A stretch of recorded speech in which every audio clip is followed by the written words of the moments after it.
Hey Tashi, I'm so sorry it took me so long to get to your question. I really appreciate you asking. Tashi just started a Rarible account and wanted to know if they list an NFT there, can they list it for sale other places? And the answer is actually kind of tricky. It depends on which platforms you're using. On some platforms like OpenSea, you can list as many pieces of art as you want, and they aren't minted to the blockchain as an NFT until they're sold.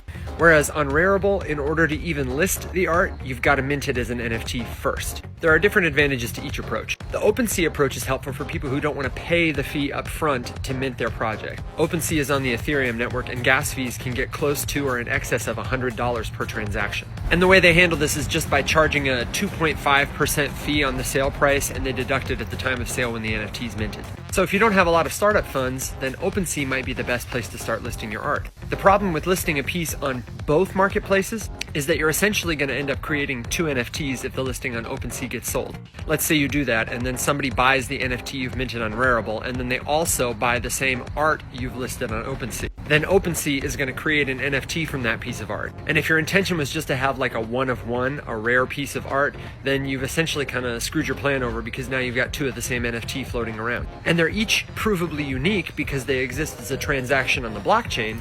But if your goal is to only have one NFT of that artwork, then you probably don't want to list them on multiple accounts. For artists considering maximum exposure, I would suggest you try a couple of different marketplaces. Some might be more appealing to you than others. And there are several that are exclusively targeting people in the fine art world. For example, there's one called Institute that specializes in fine art. But this is mostly for like well-known artists. They just opened a collection on there, and I think the bidding started at like $2,000. Plus you have to go through like a vetting process to get your art listed. OpenSea and Rarible are great for beginners because they're open access. Anybody can start listing art there. Solanart on the Solana blockchain is another one. I referenced it in the video that this is attached to. If you're an artist who wants to know more about how selling NFTs works, whether it's for you or not, or you're a beginner and you just have more questions, then follow me. I got more for you.